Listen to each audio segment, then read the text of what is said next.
let me try and just speak straight from my mind. I don't know if we're going to be here long today or if we're going to be here short. Just depends how long it takes me to get this message across. And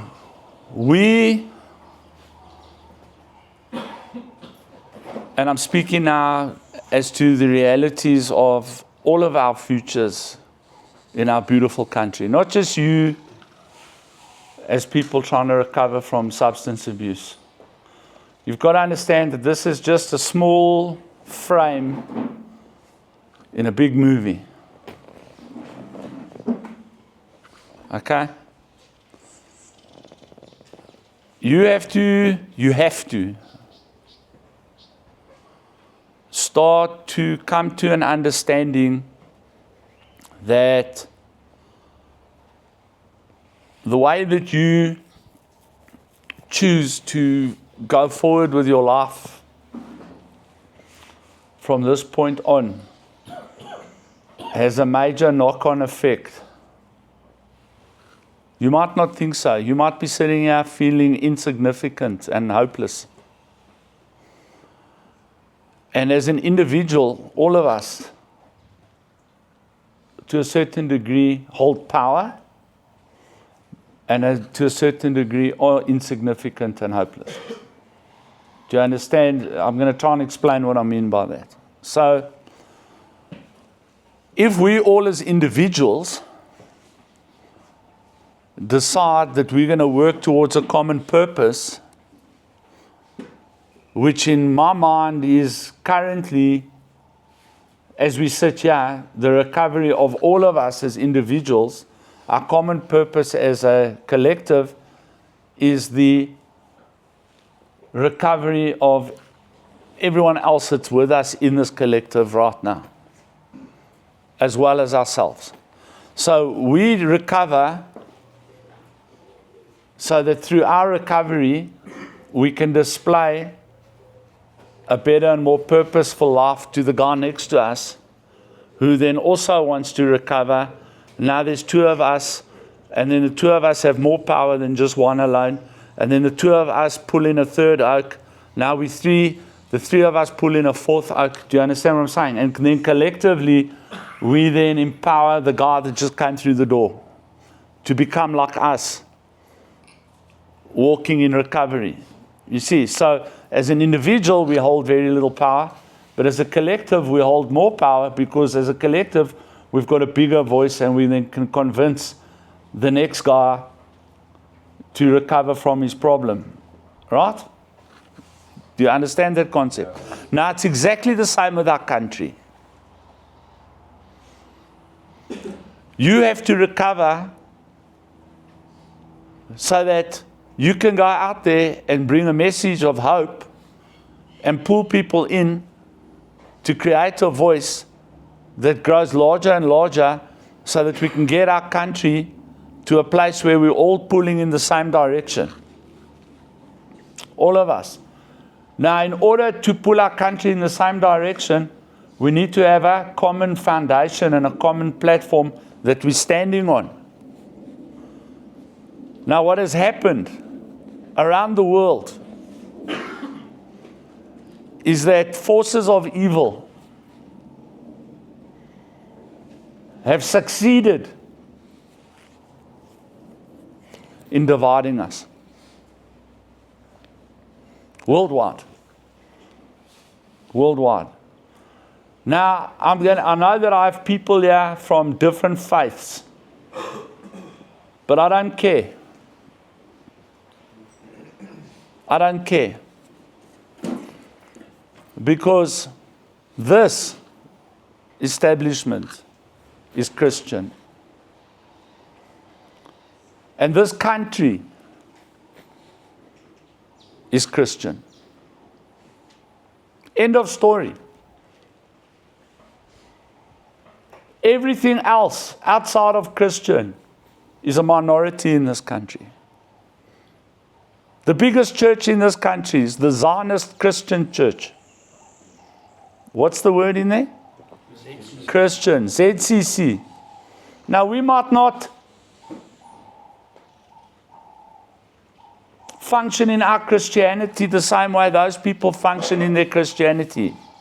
We might not agree with some of their doctrines and modalities and systems. But at the core of the faith is Jesus Christ. The saving power of Jesus Christ.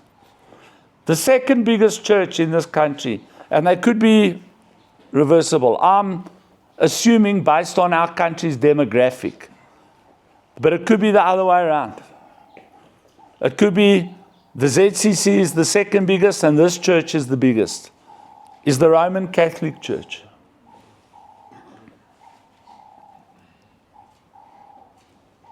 And I have many hang-ups about things in the Roman Catholic Church. And I'm quite vocal about it.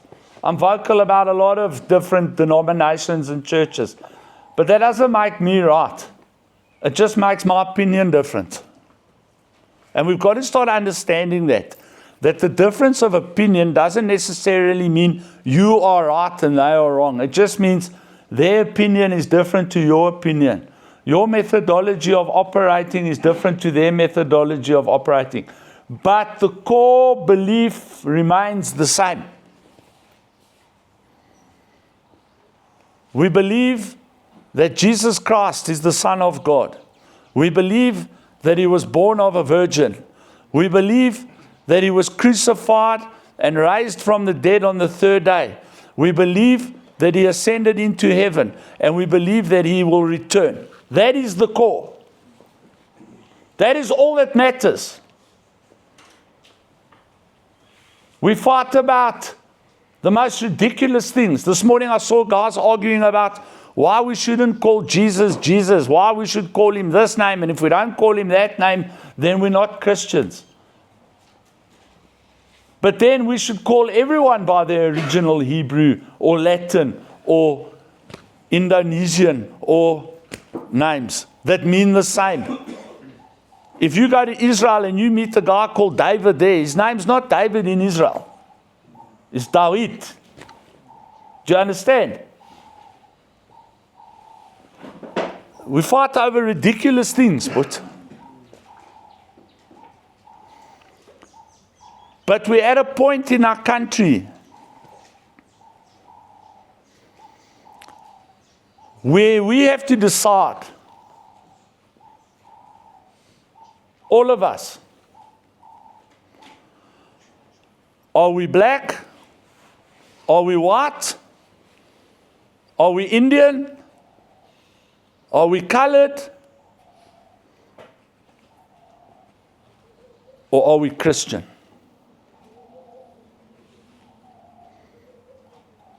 That's where we need to get to.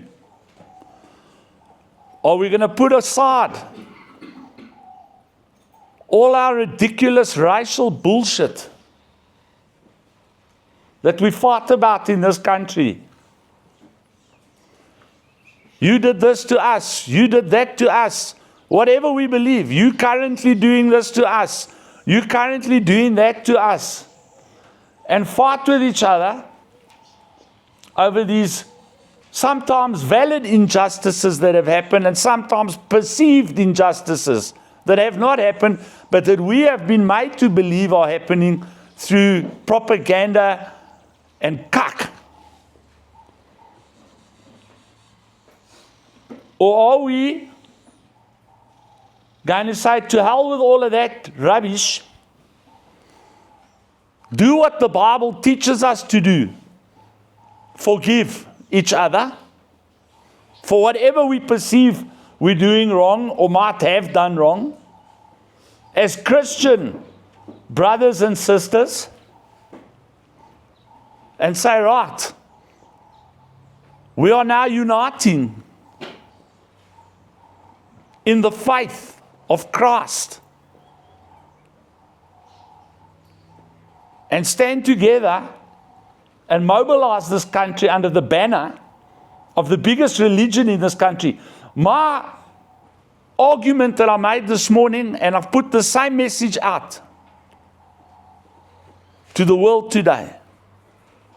Why are we allowing Why are we the biggest religion in this country, with the most people behind us, allowing our lives to be dictated to us by atheists and Islamists?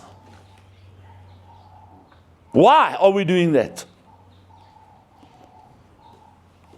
When we see right in front of our very eyes what the results of these people's decisions have brought upon us as a nation.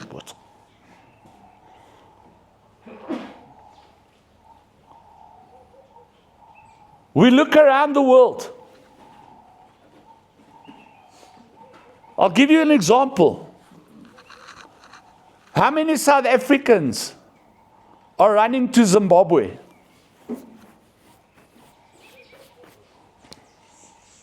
Because it's bad here. How many do you think? Does Zimbabwe have an immigration problem of South Africans going there? Does South Africa have an immigration problem of Zimbabweans coming here?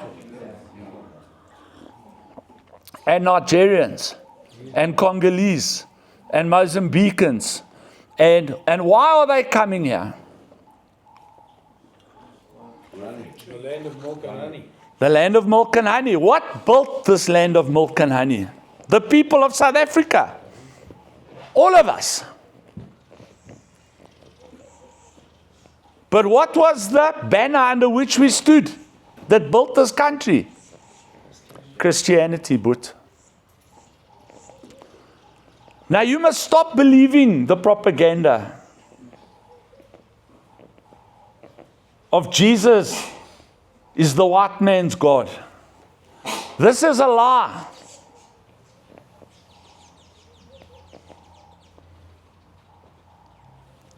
Jesus was Aramaic, but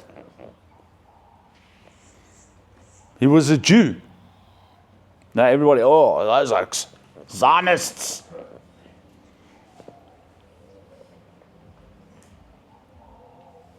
You can go through the Bible.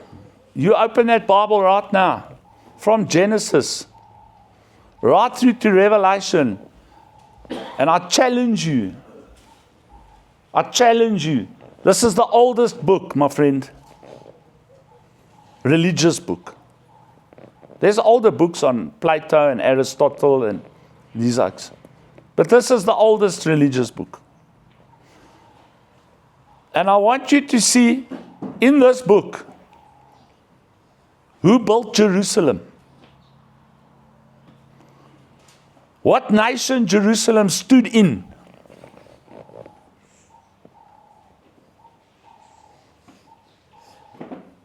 And whether or not then, if you believe in Christ and you believe in the history of Jerusalem, who then really has right and title to Jerusalem?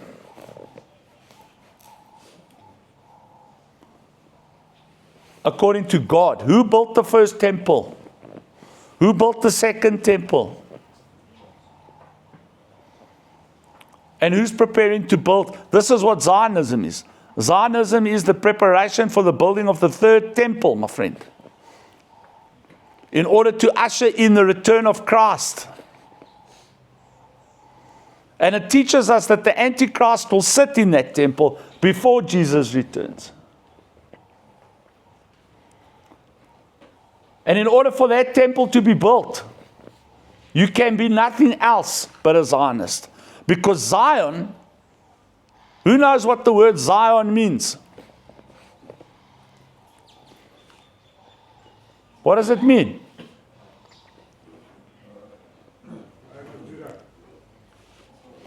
Zion is the Hebrew word, the ancient Hebrew word for Jerusalem, my friend.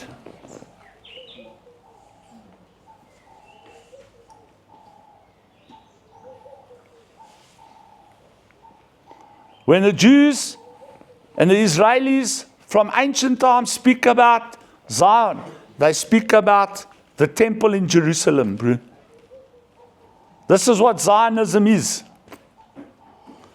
It's got nothing to do with anti-Palestine, anti-this, anti-that. It's got to do with Jerusalem and the right of Jerusalem. Which God has the right to sit in Jerusalem?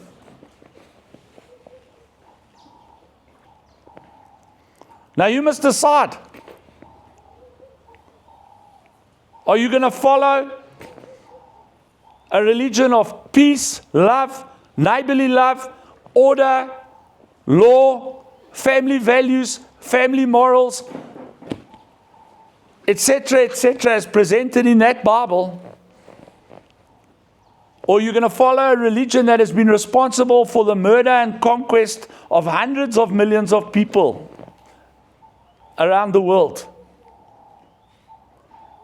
based on a hallucination of a pedophile and genocidal maniac.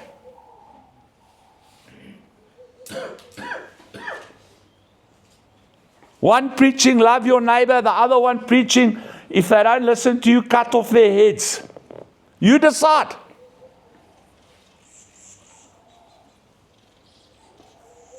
But we only have one thing in this country left that we can unite under. We cannot unite under politics. It's clear we cannot unite along racial lines. We have one thing left, and that is our faith. And you must decide what you're going to stand for, because I want to tell you, in this last week, a revolution started in the world, my friend. A revival like we haven't seen since the Crusades, but the Bible teaches us that the devil will come into the world like a flood. Have we seen this happen? Have we seen it happen? We haven't seen it happen. Where have you been living? Under a rock, but? Yes, I have. And then I put the rock on the pipe.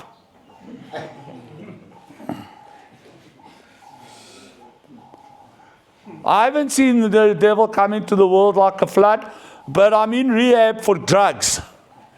Those drugs were given to me also, I guess, by the angel Gabriel.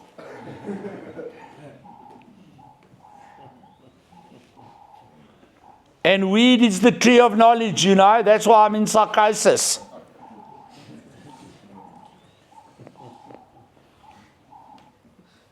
And Jesus drank wine. That's why I drink 9 bottles of rum every day.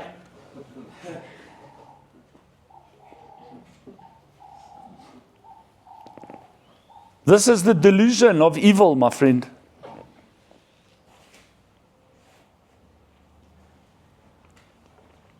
The biggest mistake the devil ever made in our lifetime, he made last week.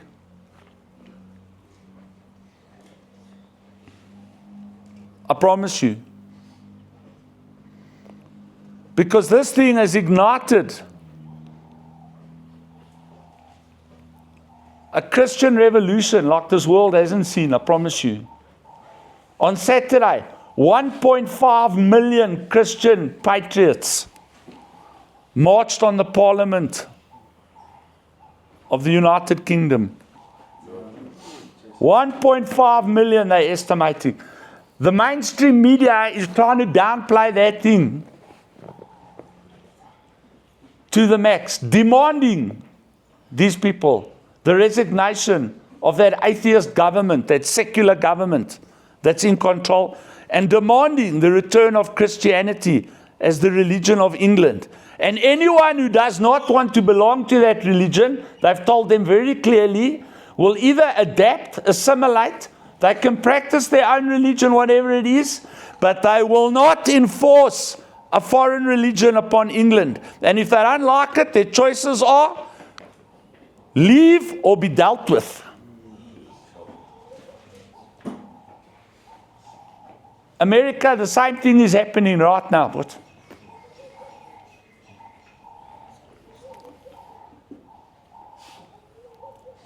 the Crusader spirit got ignited. And let me tell you something, and I want to say it for camera. Everyone always throws the Crusades at us like it was a bad thing. It was Islamic aggression and murder and destruction that ignited a pushback.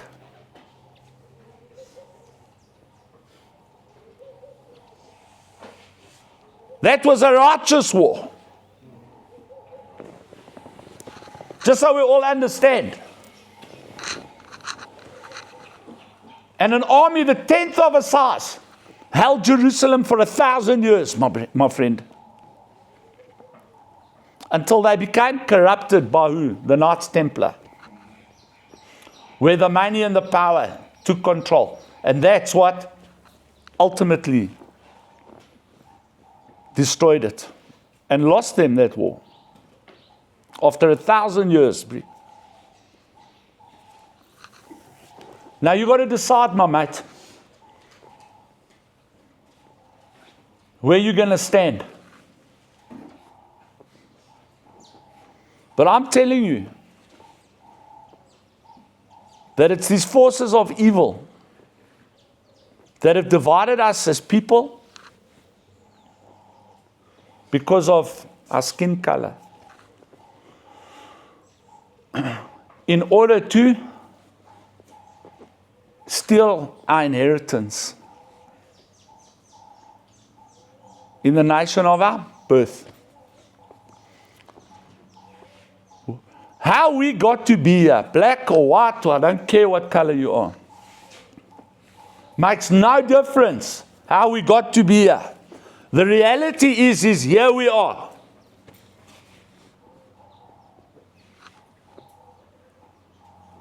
You didn't choose to be born where you were born. You didn't choose to be born where you were born. You woke up in a hospital somewhere in this country, but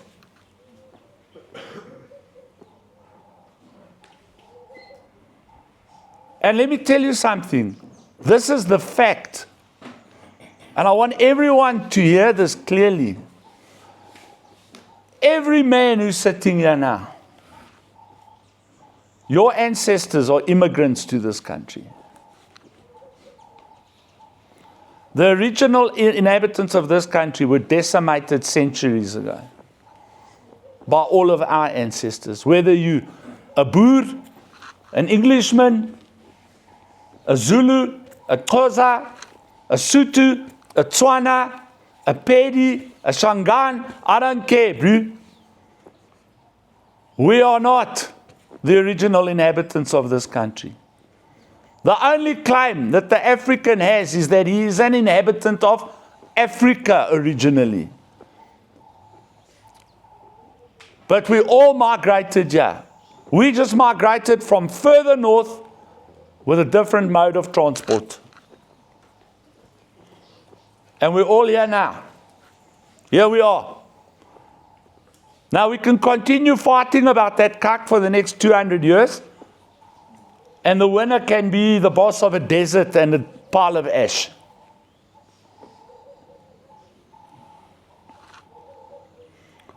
Or we can say, what do we believe?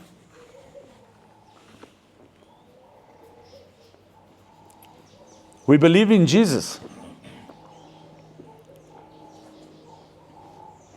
And we can take our country back under that banner. We can get rid of the atheists and pagans out of our government and bring our country back to Christ. Because I'm telling you, if we can bring our country back to Christ, it will be the land of milk and honey. Because Jesus Christ and the Bible is about love, growth, and prosperity for whoever lives in our nation. No matter what religion they choose to follow.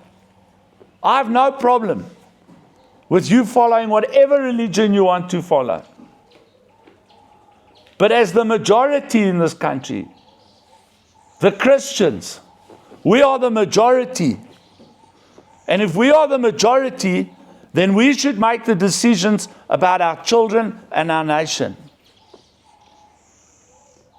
We have always said that this country belongs and should be run by the majority. Haven't we always said that? But why are we looking at the majority from a racial demographic? Why are we not looking at the majority from a faith-based demographic? And when we understand that we as the majority, Christians, if we unite, we can get our country back and we will all benefit. But you cannot claim to be a majority Christian if you're smoking crack. If you are involved in those things, you are excluding yourself from the Christian faith. You are choosing the faith of the devil. That's what drugs is. It's demonic and it's evil. So this is a two-pronged sword, and it's a short message. That's me pretty much. It's a two-pronged sword, bro. You're either in or you're out. And if you want to be in, then you have to submit yourself to the systems and doctrines of faith.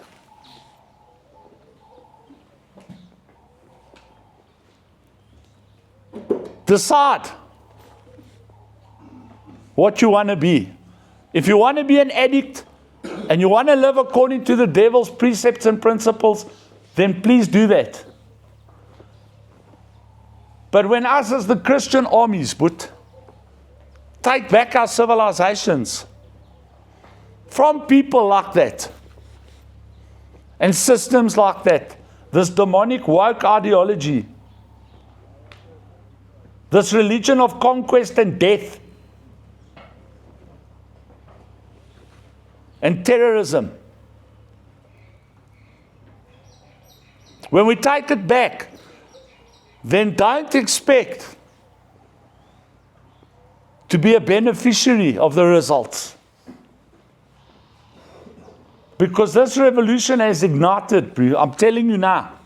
I'm no fool. I've never seen it. When that news came that Charlie Kirk had been killed, I got a feeling in my heart like I have never had ever. I felt that hit, and I don't know the man. I know him from a TV screen, but I felt that hit in a place in my soul that I've never felt before. And I couldn't understand it. Why would I feel so bad about someone I've never met? I've seen them kill plenty of people on TV, shoot plenty of people. They assassinate people in this country every day. And I was like, oh, that's bad, shame, poor person, shame, poor family, what. But never have I felt something like that in my heart. It felt like something happened in my soul. And I did a little video message on it. I said, it felt like a fire got ignited in you. A righteous flame, a spark. And then all the stuff started coming out on social media and the web. And someone put it up. And someone said, does anyone else feel like this? And it was exactly what I was feeling. And they put it in scriptural terms. It's because a brother, a true apostle, leader of Christ has fallen. And this has ignited a thing worldwide. 1.5 million people on Saturday morning screaming, Charlie, Charlie. Imagine.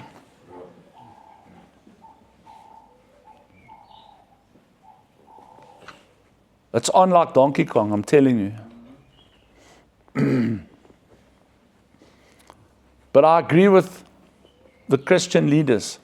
It's not that we're now going to go and do and live and react the same way our enemies do and live and react, by burning things down and killing people. We're not going to do that. 1.5 million people, not one building looted, not one car set on fire, not one bottle thrown, not nothing.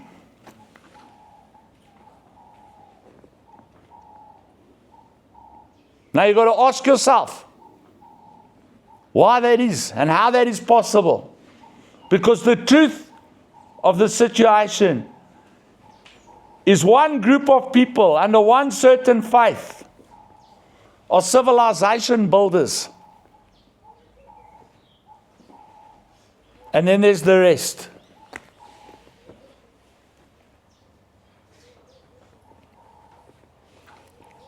Civilization is built on what's in your heart, bro. Progress.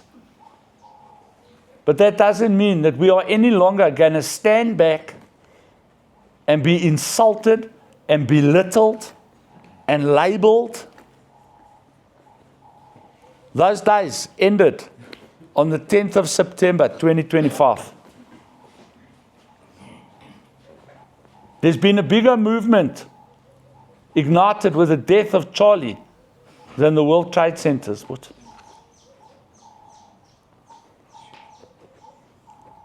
People are fatigued by constantly being attacked for their faith, constantly being belittled for their culture, when the reality is it's the Christian faith and Western culture that built this planet to where it is. But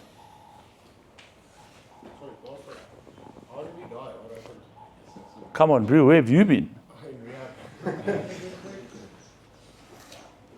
Maybe if you oaks decided to watch a news show instead of watching all the cuck that you want to watch in the family room, you'd know.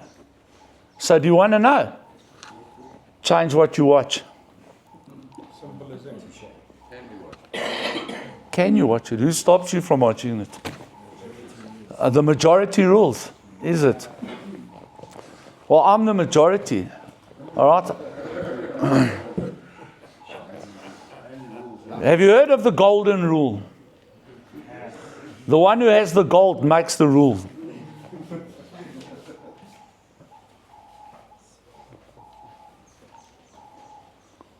What's the majority rule? Watching Bafana lose again. I've never seen a country on this whole planet that celebrates loss like this country. What? Hey? I've never seen a country on this planet that is so happy that we're failing and will continue to put people in power over us that help us fail better. And then fight to keep them there. It's fascinating to me. A couple of months ago, the ANC Youth League held a march to protest the ANC and service delivery. This is the psychology of South Africa. We vote them in, and then we block the streets with tires and burn tires and fight because we don't have water and electricity. Explain that logic to me, but you put them back in 2024. Now you're crying because half of Joburg doesn't have water, there's no electricity, and 61% of our youth are unemployed. Our hospitals don't have money. Our police is corrupt. But come 2029, guess what? You're going to put them back. Because God forbid, we would rather live like that than have someone, possibly, that doesn't look like us, that could possibly do the job better, tell us what to do. That would be a bigger defeat In our minds, because it's not a defeat. I don't think this is the guy. But let's, for argument's sake, and I'm not promoting, I'm not a DA oak. I'm really not, eh? They also stand for things that I don't like, okay? But I voted for them. Yeah. Why did I vote for them? Because I've been to Vereeniging, and I've been to Vanderbijl Park, and I've been to Johannesburg, and I see what the opposition, where they ruling, what they've done. And I don't want that for where I stay. And the only guys that can stand up to them at that point were those guys.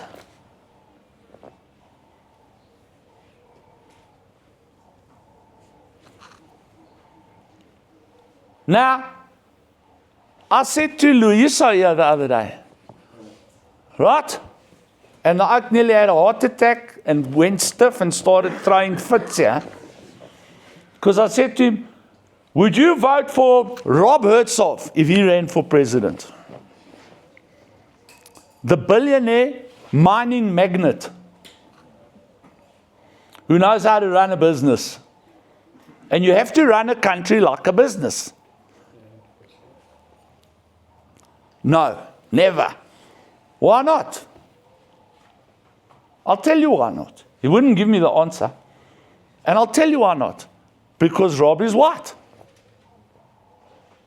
That's what we see. That is stupidity.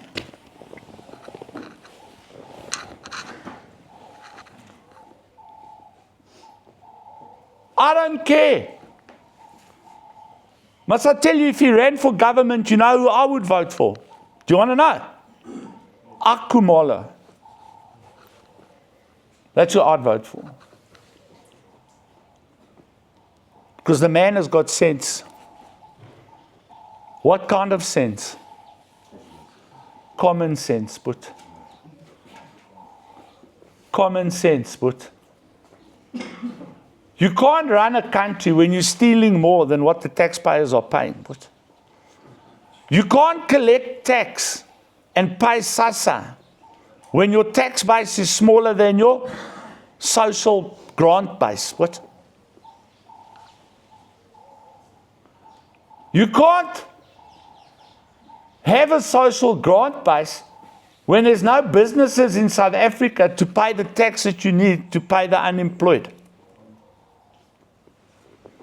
Because you're blocking businesses, because people don't want to invest in South Africa, because the second they invest in South Africa, they have to give 33.33% of their company to someone who doesn't know anything about business sense, but purely because of their racial demographic, they must just be given a third of your business. In the name of, what's the word I'm looking for? No, it's not BEE. It is BEE, but no, there's a word. Transformation. If transformation, I'm a proponent of transformation. But transformation will never take place when it has been captured by an elite few. How is transformation helping the 61% unemployed in this country? Does it look transformed? When during the most dark time of our country, apartheid, unemployment amongst the black community was at 8%. Everybody had work. Everybody could feed their families. Everybody had hospitals. Everybody knew if that yellow van arrived with those two Dutchmen in it, you had problems.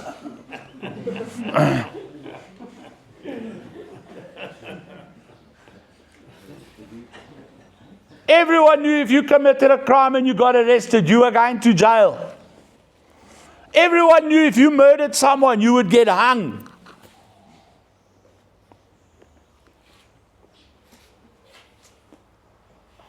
And this was the most powerful country in Africa, militarily, economically. Our money was worth more than the dollar, but The rand was worth more than the dollar.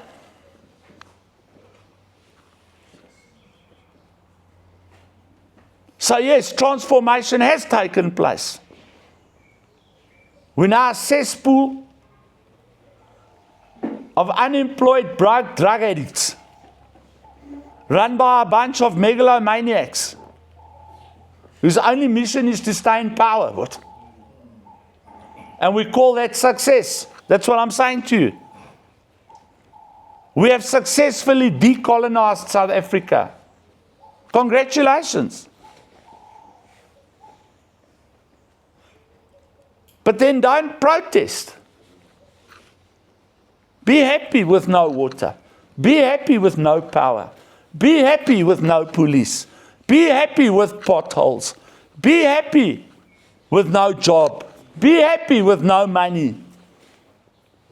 Be happy dying of diseases that are already conquered. Oaks are getting TB, polio. But these are not problems.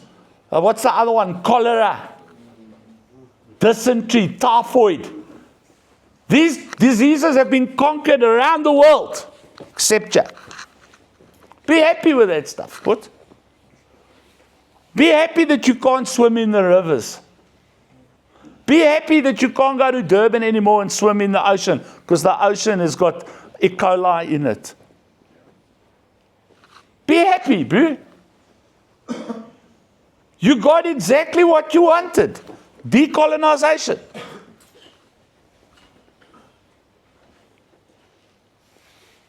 But if you're not happy, then there's only one way forward.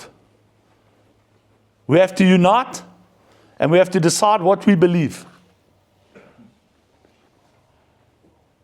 And what is our banner going to be, under which we're going to march to set this country back on course to what I know we can build it to be. We don't have stupid people in this country. We have uneducated. But uneducated is different to stupid. There's millions of highly intelligent people that just haven't been and haven't had access to proper education. And I want to tell you, young men, again, stop wasting time in that room. Enlighten yourself through education. Because without education, you will stay poor. Learn something new every day.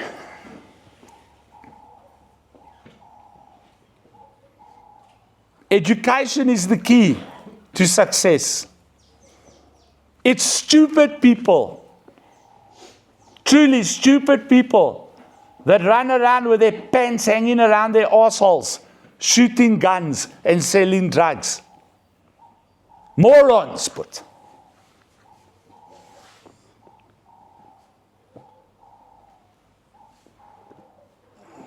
The educated run the world. Fact, the educated decide what happens to you. If you want to start deciding what happens to you, become educated. Because education is what gives you the voice. Addiction takes your voice away. Completely away. No one will listen to what you have to say. You go now, a bunch of us addicts, and we go hold a march. We demand free drugs. See what you get. See who listens to you. Why don't they listen to you? Why do people not listen to drug addicts? Who are in distress, who need help, who have a disease. Why are you so marginalized as an addict? They have no respect for you, 100%. Why not? Because crystal meth addicts like to put 3-week-old babies in microwaves because the devil is speaking to them through the baby. Because drug addicts don't put anything into society. They only take out of society. Because our prisons are full of drug addicts. Our women are being beaten up by drug addicts. Our children are being raped by drug addicts. And that's why people, based on our actions and our outcomes of being drug addicts, look at us and go, your voice is not valid, bro. Look at the results of your voice collectively. Collectively. Hillbrow. People blame the government for Hillbrow. Yes, they played a role. Because they took away the drug units. And they opened up the borders to foreigners to bring tons of drugs into this country. Every single minute of every single day. Hillbrow was the Melrose Arch of the old South Africa. Hillbrow was the Sandton of the old South Africa. It was. I lived there for a long time. All the young women that used to go to university at Wits and Rau, which is now UJ, and all these varsities around the area, and Technikons, and that, all lived in Hillbrow. All the clubs were in Hillbrow. All the restaurants were in Hillbrow. Hillbrow was the place, Maput. Back in the day, we didn't even have CDs. We had record shops. And right off of Hillbrow, we had the RT area, 2 RT areas. We had Yeovil with Rocky Street.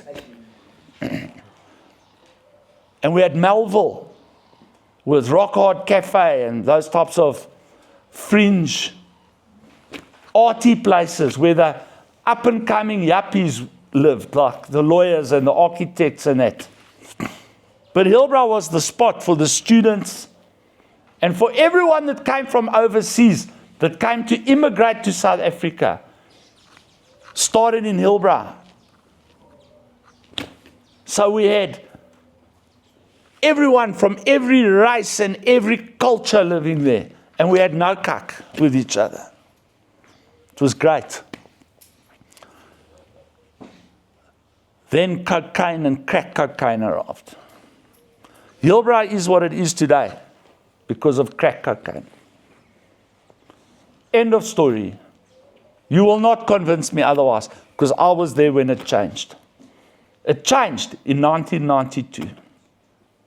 That's where the slide started. And by 2000, it was already a cesspool. 7 years, 8 years, gone. And it's just gotten systematically worse now. To where now, if you want to buy crack, you don't even go to Hillbrow anymore.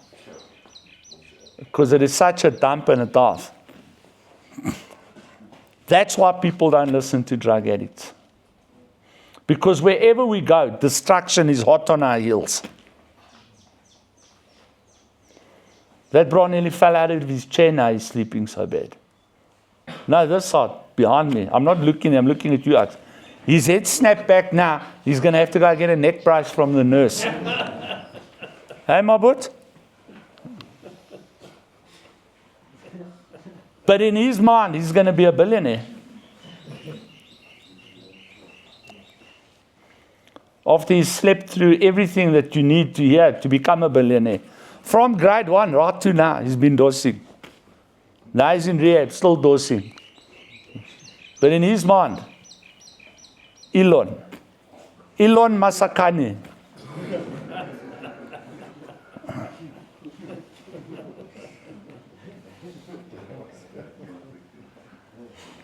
Or Elon Masakant.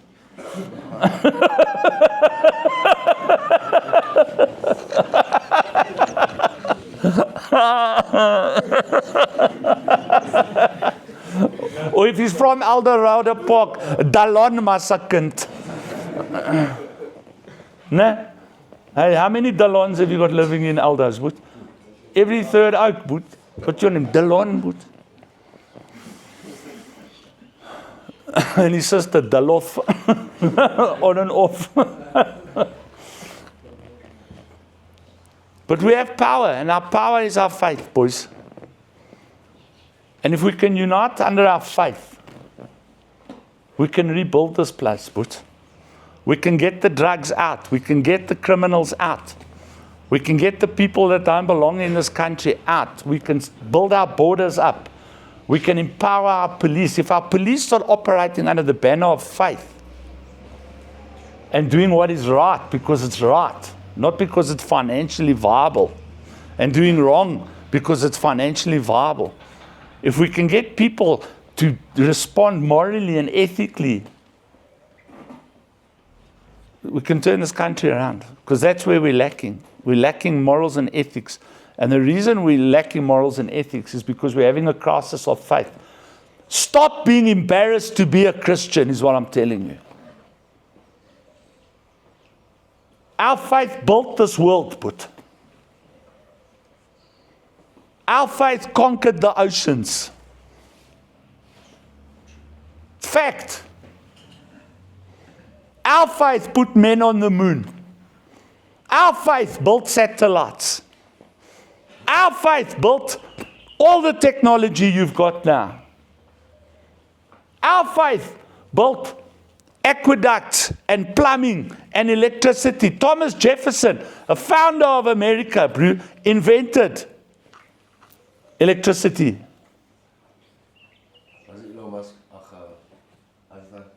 Who? Albert Einstein. Where does he live? Brakpan. Albert Einstein he split the atom, but actually not even him. I can show you the movie. A Zionist by the name of Oppenheimer and another Zionist named Einstein invented nuclear power, or split the atom for the first time. Yes, they used it for great destruction.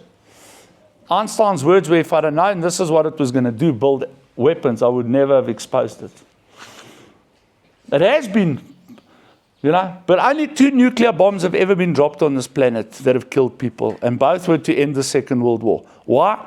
Because of an attack by fascism and atheism upon our way of life.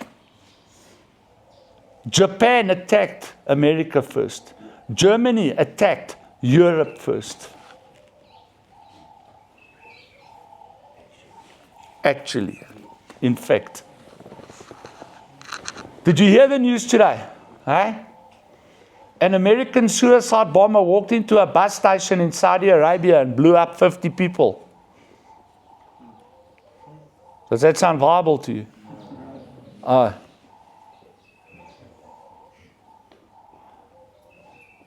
if I said to you a Saudi Arabian terrorist walked into a Central Park subway system and blew up 50 people, would that sound viable to you? Why? Because they do that shit.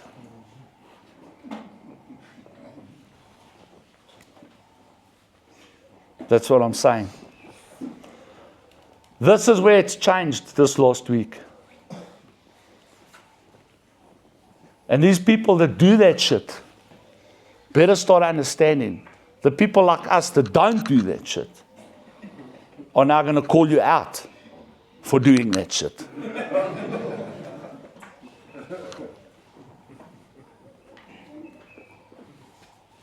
Amen. Amen. Stay blessed. Sweet.